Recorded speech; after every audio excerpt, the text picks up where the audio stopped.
Hey everyone, and welcome! Today, we're going to take a journey back in time, back to the land of pharaohs and pyramids. We're going to unpack the powerful, incredible stories the ancient Egyptians told to make sense of everything, from the sun rising in the morning to the great mystery of life itself. So get ready to dive into a world of incredible gods, epic creation, and the eternal afterlife. So let's just jump right in.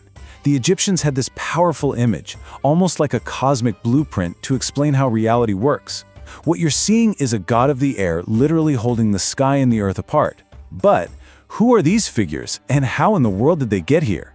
To really get what's happening in this one single moment, we've got to rewind, all the way back to the very beginning. Okay, so you might be thinking, why do these old stories even matter? Well, for the ancient Egyptians, these weren't just stories. Not by a long shot. They were a complete and total worldview. We're not talking about simple bedtime stories here. For the ancient Egyptians, myths were basically the operating system for their entire reality. They were the science that explained why the sun moved across the sky, they were the philosophy that explored what happens after you die, and they were the religion that held their whole society together. It was everything, all rolled into one. And their gods? They were just as complex as the stories themselves, often showing up as these powerful hybrids of human and animal. You see a god with a falcon's head on a human body? That wasn't just some weird fantasy. No, it was packed with meaning.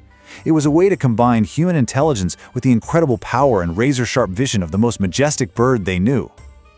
So how did it all begin? Let's do it.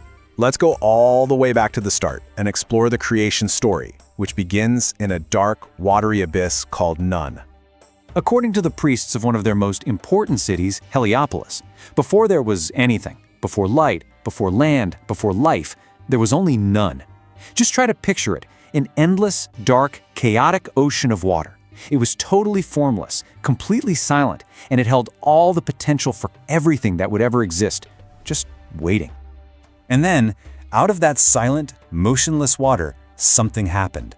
A thought, a consciousness. This was Atum. He was the first creator god. And get this, he literally willed himself into existence. Talk about a self-starter, right?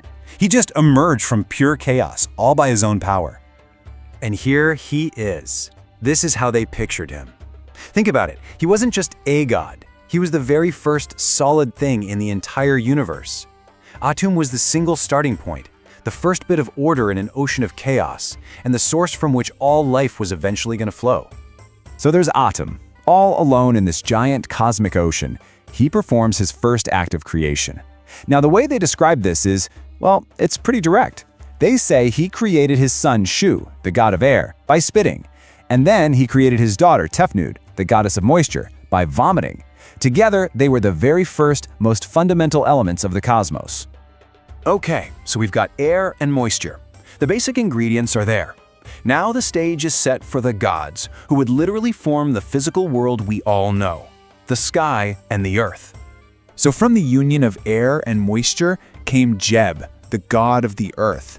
And when we say god of the earth, we mean he literally was the earth. He was the solid ground under their feet, the mountains, the deserts, the whole shebang. And his counterpart, who was both his sister and his partner, was Nut. And she was the sky, the vast, starry canvas that stretches over everything. Now, here's the thing. In the beginning, Geb the earth and Nut the sky were locked together in this super tight embrace, like no room for anything in between.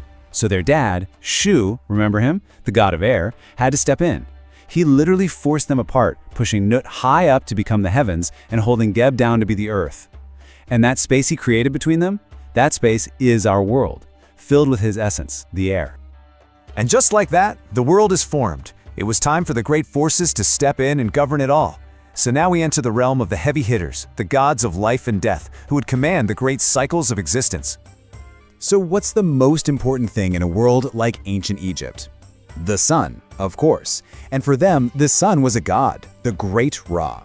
Every single day, he would sail his boat across the sky, bringing light to the world.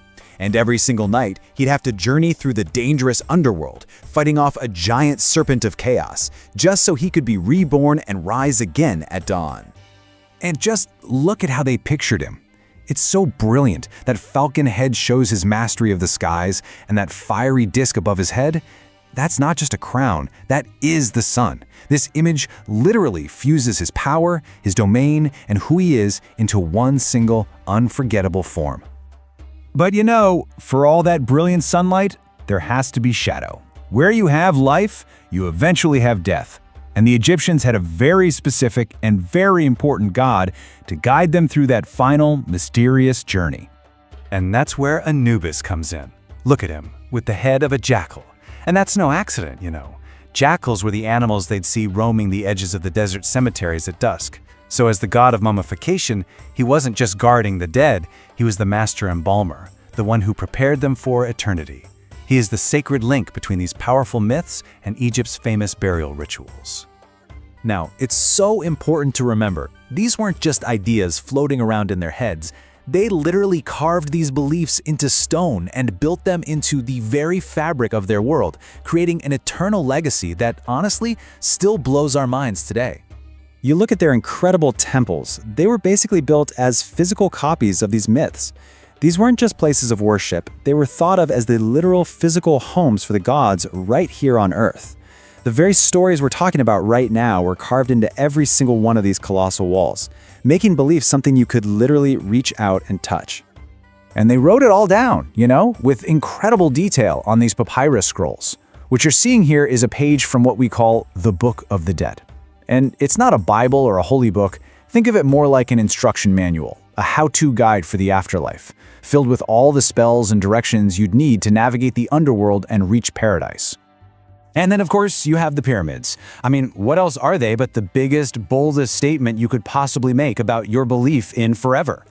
They were built to be eternal stairways to the heavens for their pharaohs. They are the ultimate physical expression of a civilization absolutely convinced of an eternal afterlife, shaped and judged by these very gods. So when you boil it all down, what are we really looking at here? These ancient stories show us something deeply, profoundly human. This timeless need we all have to find meaning and order in the chaos of the universe. And it really makes you think, doesn't it? What are the big stories we're telling ourselves today to make sense of our own world? Well, that's our journey for today. Thank you so much for coming along with me into the world of ancient Egypt's myths. I really hope you enjoyed it. Until the next one, take care.